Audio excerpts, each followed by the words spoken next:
이번에는 검찰 수사 상황 알아보겠습니다. 검찰 특별수사본부가 어제 여인영 전 국군 방첩사령관에 대해 구속영장을 청구했는데요. 서울중앙지검에 나가 있는 취재기자 연결합니다.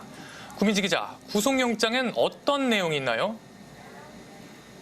네, 검찰은 여인영 전 방첩사령관을 내란 중요 임무 종사자로 보고 어제 구속영장을 청구했습니다. 구속영장 내용을 저희가 확인했는데요. 윤석열 대통령의 이름도 등장합니다. 검찰은 여 전 사령관이 윤석열 대통령과 김용현 전 국방장관 그리고 군 간부들과 공모해 국헌문란을 목적으로 폭동을 일으켰다고 적시했습니다. 정치인 체포 지시가 어떻게 내려졌는지도 구체적으로 적시됐는데요. 구속영장을 보면요. 비상계엄 선포 직후 여 전 사령관이 김용현 전 장관으로부터 14명을 체포하라는 지시를 받았고요.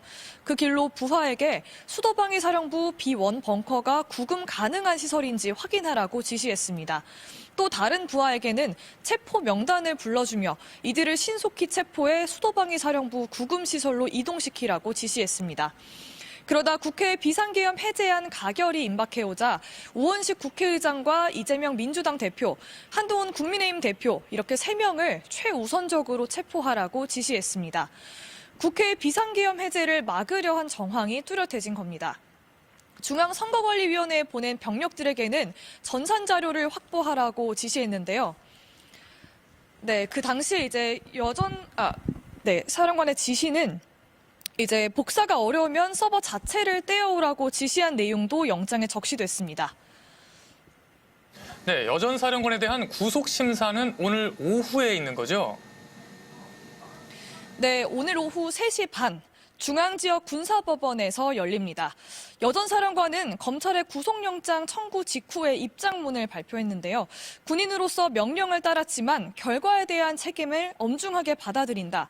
또 지휘관인 자신을 믿고 명령을 따른 부하들에게 씻을 수 없는 어려움을 초래한 데 대해서 깊은 책임을 통감한다며 구속영장 심사를 포기하겠다고 밝혔습니다. 구속 여부는 오늘 중으로 결정될 걸로 보입니다. 검찰이 어제 이진우 전 수도방위 사령관도 체포했다고요? 네, 검찰은 어제 저녁에 이진우 전 수도방위 사령관을 체포했다고 밝혔습니다.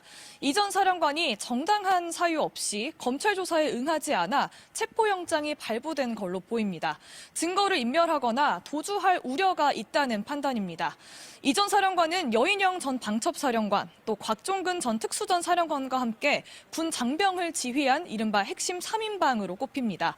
12.3 내란 사태 당시 계엄군의 국회 진입을 지시한 혐의를 받습니다.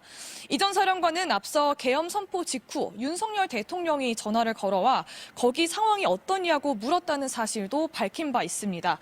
검찰은 그제 수도방위 사령부 사무실과 이 전 사령관 자택 등을 압수수색하기도 했습니다.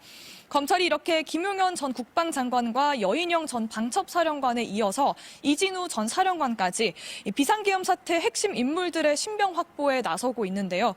이 전 사령관에 대해서도 체포 시한인 48시간 안에 구속영장을 청구할 걸로 보입니다. 지금까지 서울중앙지검에서 전해드렸습니다.